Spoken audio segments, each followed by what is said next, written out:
રામ રામ ને સીતારામ। જો આપણે તૈયાર થઈ ગઈ, નાસ્તા પાણી કરીને ઓફિસ જવાનું હોય।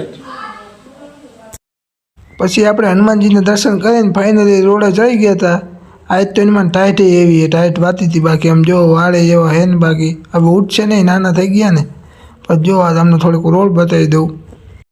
પછી ફાઇનલી જીવરાજ પાર્કથી આપણે રિક્ષામાં બેસી ગઈ। આ ભાઈ મારા બ્લોગમાં આવા કરે, જો ઘડીએ વળીએ મને જો કરે।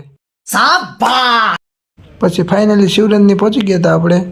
પછી ફાઇનલી આપણે બાઇકમાં ચડી ગયા હતા। પછી આપણે જોઈ લ્યો કામ ચાલુ કરી દીધું આપણું। પછી જમી બમીને આવી ગયા નીચે આટો મારવા, મન બન ફ્રેશ થઈ જાય એટલે। પછી પાછો માલ આવી ગયો તો ઝુડિયોનો, થોડું ઘણું રહી ગયું હોય છે ને તો નાનો ટેમ્પોડું આવ્યું હતું। પછી બપોર પછી પાછું વર્ક ચાલુ કરી દીધું આપણે। પછી મામા ગયા હતા બહાર, તો ભાણાને કીધું હતું તારે બેવું હોય બે જાય, ભાણો આવતો રહ્યો આપણી આગળ બેવા। પછી ફાઇનલ નીકળી ગયા, જોઈ લ્યો આપણે ભાણો જાય જો। ટ્રાફિક તો જો કેટલું એને મને એમ થાય હેલિકોપ્ટર હોય તો સારું ભેગું થાને ભાઈ। ફાઇનલી આપણે શિવરંજની પહોંચી ગયા હતા, જોઈ લ્યો તમે। પછી આપણે ઓટોમાં ચડી ગયા હતા।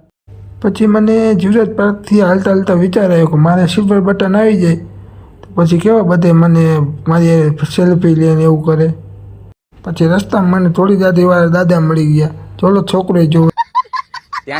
પછી આપણે ખાઈ લીધો ઢોસો। रहा नहीं जाता, तड़प ही ऐसी है ना।